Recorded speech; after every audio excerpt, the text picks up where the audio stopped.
food processing. You remember we take that little fillet off here? Life lessons are learned here in more ways than one. Today, the students are preparing a steer for an inner-city homeless shelter.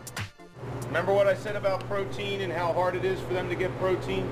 The interesting thing about this whole program is to watch them grow from beginning to end. They first come back here and see a hind quarter or a chuck of beef. Oh my gosh, and now it's, okay, now what are we going to make out of it? So it goes from, we love to do everything at Saul from farm to table. Saul is stiff competition. More than 800 students apply each year, and less than 200 are accepted. I think that they learn responsibility because it doesn't matter really which side they're on, whether it's the animal side or the horse side, they're responsible for caring for something, and they get to see the fruits of their labor. For Principal Wendy Shapiro, the impact of agriculture is as life-changing as academics. You know what? You take kids out of the inner city and you watch them come here. It's exciting, and I just think it just shows the world that kids in Philadelphia can do anything they put their minds to do. For Nyasia, I wouldn't want to go to any other high school than this. And for Daryl, that success is learned from lessons of the land. So has this school helped you fall in love with farming? Yeah. Really? I can actually say that the school, yeah. That you fall in love with farming? Fall in love with farming at the school, yeah. Well, good for you. Thank you.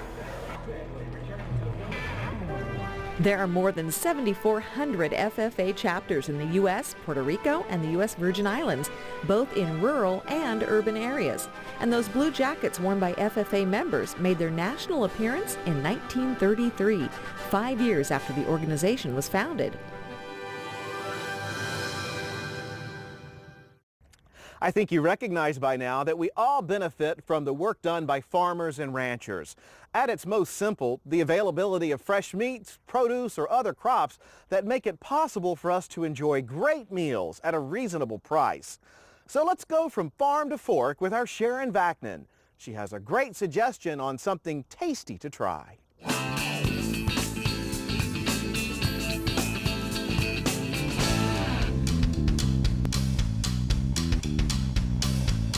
Today we're making two dishes that show off just how versatile apples can be. First, it's an apple, fennel, and celery salad with a yogurt dressing. Then we're making endive boats with caramelized apples and crispy pancetta. The salad is light, it's refreshing, and you can make it in advance to serve at a party. So for the celery, I like thin slices. That's going to give us a really nice crunch in the salad. Then it's our fennel. So for fennel, I like to slice it really thinly. It's almost shaved. That's enough. We don't want to overpower the flavor of the apples. And finally, the star of our dish, apples. But for this salad, I chose the Braeburn apple. It's sweet, it's tart, and it's not too sour, so it pairs nicely with our other ingredients. To prep our apples for the salad, I keep it really simple. I'll core them first. All we'll do to these apples is slice them thinly. Those look beautiful. And now our herbs. For this salad, I chose mint to give it a bright, fresh flavor, and tarragon. Tarragon has a licorice, peppery flavor and will go great with that fennel. So just a sprig or two, then bundle them all up and run the knife through. The mint makes the salad really refreshing. The last couple ingredients that go in here are dried cranberries, then almonds to add a little nutty flavor. Now for our dressing, we'll need Greek yogurt, cinnamon, honey, and champagne vinegar. The champagne vinegar will help us thin it out a little bit. It'll also keep the brightness of the dish. A little bit of cinnamon, honey, so a little bit of salt, and a hint of pepper. Give it a whisk. Dressing is done, we'll pour it right on top. We'll mix this up. Make sure every bit of the salad is coated with that yogurt dressing. This looks perfect, so I'll put this in the fridge to chill and then we'll work on our next dish. Now let's work on our caramelized apple endive boats. For this dish, I have 3 types of apples: Granny Smith, Fuji, and Pink Lady. The Granny Smith is the only one I want to peel because it has a much tougher skin and it's not really something you want to bite into. And I'll just core the apple. We'll just cube them up nicely like that. There's our Granny Smith. And now onto our Fuji apple. For this, I'll do the same thing, just core it. And finally, onto my favorite variety of apple, the Pink Lady apple. We'll keep the skin on for this one too. All of our apples are chopped, and with this blend of varieties, we'll get caramelized apples that are both sweet and tart and will hold their shape once they're caramelized. Let's get to it. Caramelizing our apples for these endive boats is a lot easier than it sounds. First, we'll melt some butter. And while that butter melts, we'll get started on our crispy pancetta. I've just taken pancetta and diced it. We'll put it right into a hot pan. And once the butter is melted, in go our apples. The apples and the pancetta go together really nicely here because the pancetta is cured with peppercorn and fennel, and those are great combinations with apple. Now that these apples have sauteed in the butter for a little bit, they've gotten soft, so it's time to add our cornstarch. And I've dissolved it in water here so that it doesn't clump up. Goes right in there, along with half a cup of brown sugar. We'll stir it up to incorporate it, and then we'll let it caramelize for a few more minutes. Just be sure not to overcook it.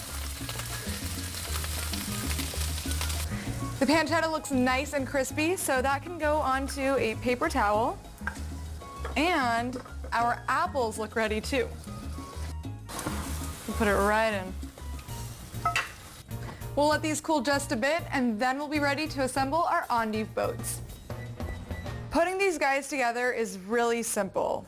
I've got one head of Belgian endive right here, and I'll just lay them on the plate. Then we'll take a little bit of our caramelized apple, put it right in there, and top it with a few bits of that crispy pancetta. How gorgeous is that? And now you can see why I left that skin on. It gives this dish a really nice bright color. Our endive boats are done. They're sweet, they're salty, and they're a perfect bite-sized appetizer. Then we've got our apple, fennel, and celery salad that's been chilling in the fridge with the minty yogurt dressing. We've used 4 different types of apples to make 2 beautiful, bright dishes that really show just how versatile apples can be.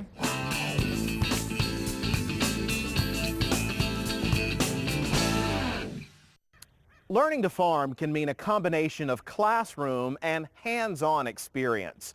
A growing consumer demand for organic produce has provided the opportunity for many to start farming in a small way.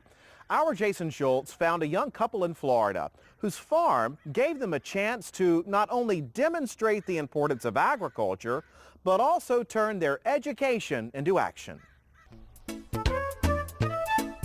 It's a sunny Wednesday morning at the Fisherman's Village shopping mall in Punta Gorda, Florida.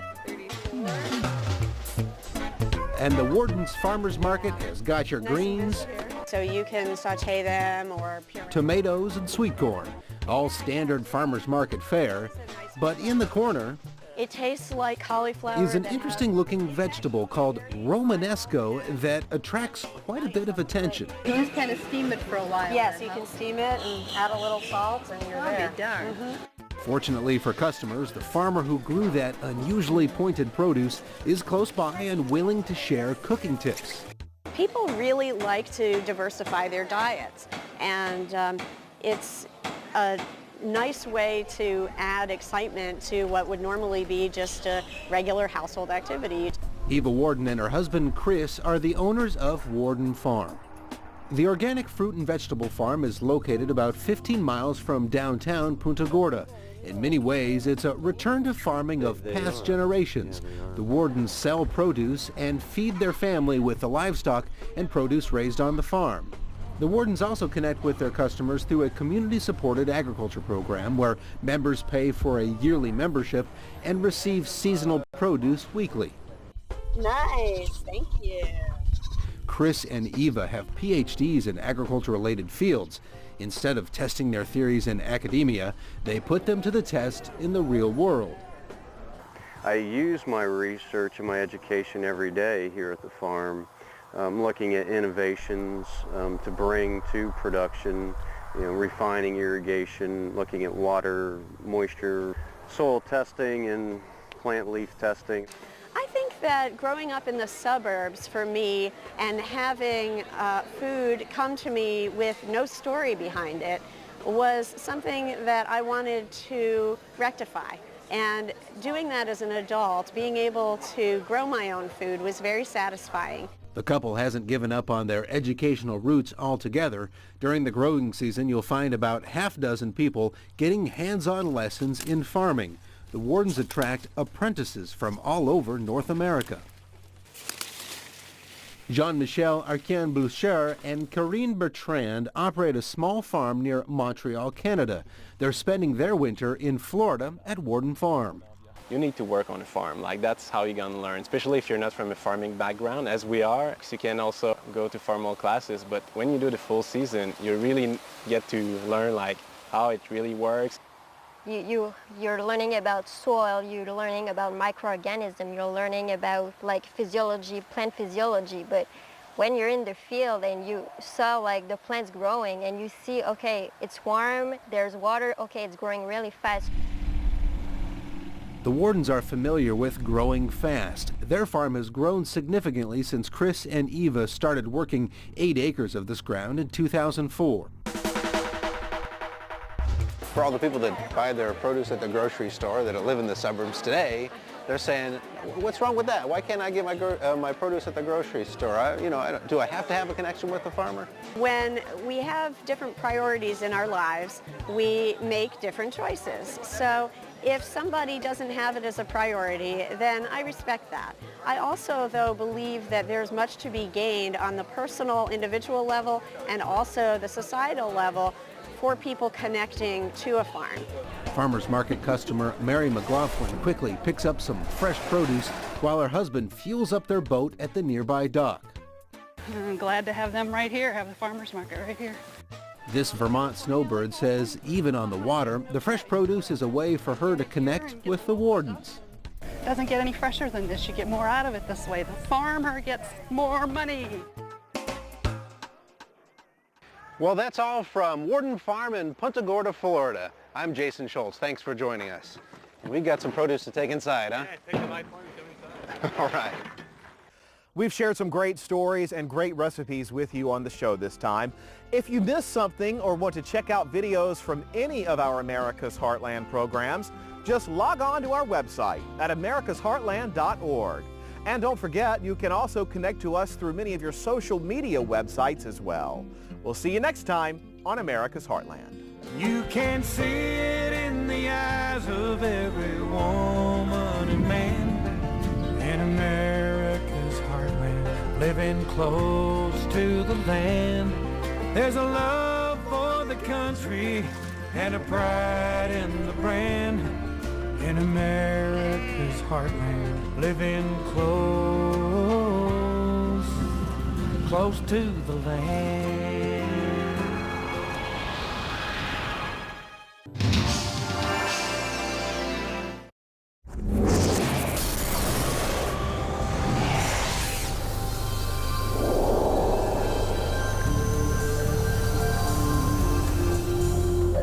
It's 5:30 a.m. on Swans Island, Maine, and the lobster boats are headed out. A couple of hours later, just before low tide, University of Pennsylvania ecologist Peter Petratus and a team are headed out too. With support from the National Science Foundation, Petraeus and company have returned every summer for nearly 2 decades to this rocky intertidal zone, surveying a network of 60 experimental plots all around the island. We set down the quadrat and we count everything. We count all the mobile species and we estimate the percent cover of the things that are attached, like seaweeds and barnacles and so on. We got 322. The big question that brings them back year after year: is an ecosystem like this a stable and permanent fixture, or under harsh conditions, could it reach a tipping point? The idea is that with changes in conditions, you could suddenly switch from one community type to the other. Ecologists have watched such switches happen before, sometimes with undesirable consequences, like coral reefs degraded by human activities, or loss of grasslands.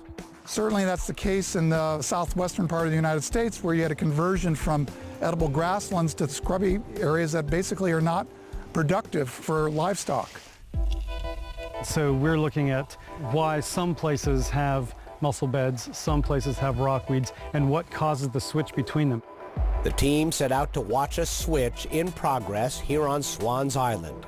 Every few decades, powerful winter storms blow in and push sea ice over the rocks, scouring them completely clean. Each time, all the plants and animals that live here have to rebuild their ecosystem. Ideal conditions for a switch to happen. They even help Mother Nature along, periodically scraping the rocks clean with tools. It actually looks like that the past isn't a particularly good predictor for the future. They've documented about a third of these sites switching from mussel beds to rockweed stands and vice versa. We count organisms on the rock and compare it to what it originally was after we did the initial scraping and keep track of how it changes over time. And changes keep coming.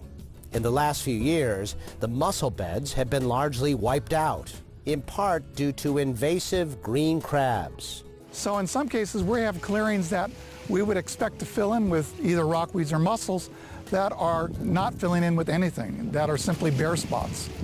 Petraeus says this work shows abrupt switches can and do happen. So maybe we shouldn't bet too heavily on the resilience of the natural world to maintain the status quo, especially in a changing world. Many people think of resilience because they go out and see the same thing year after year. Once that switch occurs, it's often very difficult to reverse it. So the old adage is true. The one thing that's constant is change. Here, you can count on it. For Science Nation, I'm Miles O'Brien. Welcome to English in a Minute. A slope can describe a surface or area that is not level. If something is slippery, it is hard to stand on. Slippery slope. It sounds as if Jonathan and Anna will fall down. So, Jake came into the office late again. He told me he has been drinking every night this week. Jake should be careful. He is on a very slippery slope. I agree. He could lose his job. A slippery slope is a series of events that can be hard to stop once it has begun.